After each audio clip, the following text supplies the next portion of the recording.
My name is Damali Kabasomi. I met Penny through Jole. Jole is one of my best friends. As soon as we met, we became very, very close and we started talking regularly. Penny was a good soul, was a beautiful person, very hardworking, very encouraging. What a loss to the community and what a loss to the family.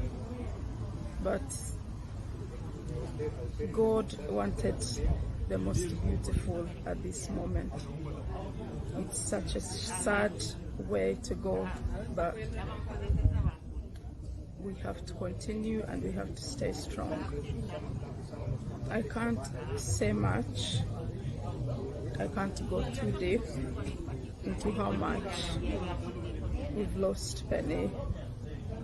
The community can show, and all the good that she has been doing can continue to show. And her legacy should continue through her family. And we will never forget Penny. May God bless the whole community that has assisted in preparations and the repatriation of the body. Mukama wongera omugisa. Thank you. The vile lodger who stabbed a care worker to death in her South London home has been jailed. Mohsen Saadi knifed care worker Penina Penny Kabiba 12 times before fleeing the address and leaving her to die. Concerned neighbors alerted the police at 9:55 p.m. on May 27 after a disturbance in Penina home before Saadi left the address on Park Road in Cheam, Sutton. Saadi is reported to have been living at Penny's home for a short time prior to her murder, as tensions between them allegedly escalated as he refused to move out. Officers rushed to the scene and found Penny suffering from stab wounds, which turned out to be fatal, as she was pronounced dead at the scene less than an hour later.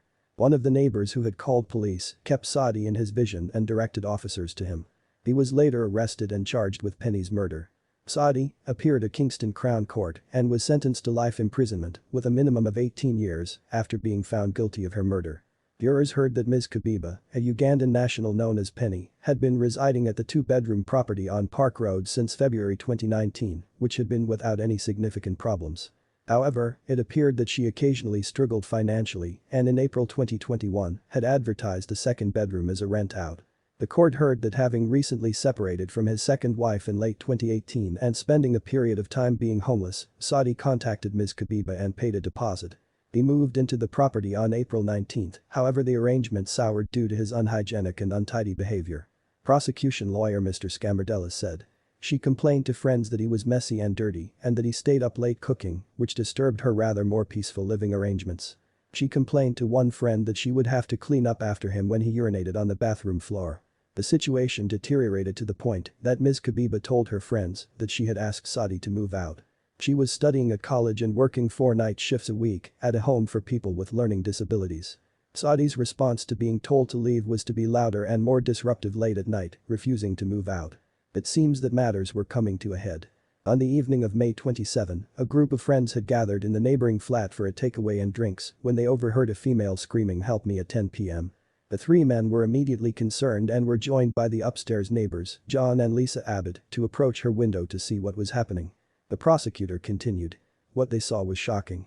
Saadi was attacking Ms. Kabiba either by punching her head with his fist or by hitting her on the sink worktop area in the kitchen.